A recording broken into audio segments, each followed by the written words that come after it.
ఇంకా నా చింతలకైతే మండే రోజు ఈ ఇంజెక్షన్స్ వేయించాను కదా, వాళ్ళ వీడియో ఇది. వాళ్ళైతే పెట్టలేదు.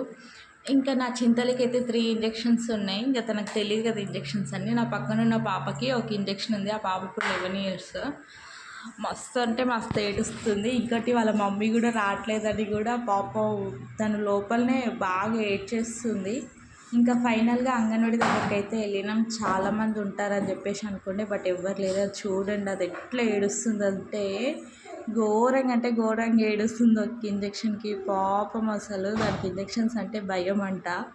మస్తు ఏడ్చేసింది. ఇంకా ఫైనల్గా నా చింతల్లి కూడా ఇంజెక్షన్స్. నా చింతల్లి కూడా ఏడుస్తుంది. నేనైతే ఫర్ ద ఫస్ట్ టైం అంటే నార్మల్గా లక్కీకి ఇంజెక్షన్స్ ఎప్పుడు వేసినా ఏడ్చేది. ఇక చింతల్లికి అయితే ఇక కొంచెం నాకు ఆ భయం పోయిందనమాట లక్కీ నుంచి. ఇప్పుడు చింతల్లికి వేయిస్తున్నా. ఎట్లా ఏడుస్తుంది ఆమె అయితే అంటే, అమ్మా నా వల్ల అయితే లేదు అసలు. కానీ ఇక తప్పదు.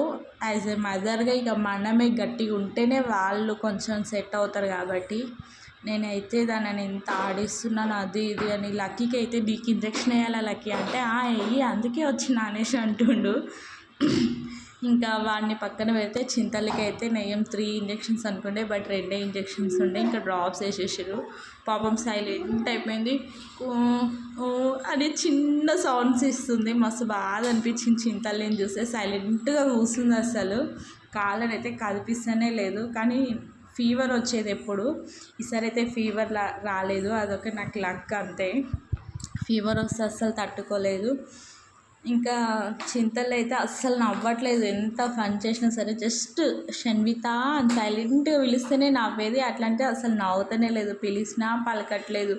కెమెరా ముందు పెడితే చూసేది, ముందర పెడితే కూడా చూడట్లేదు. నాకైతే అమ్మా అనిపించింది.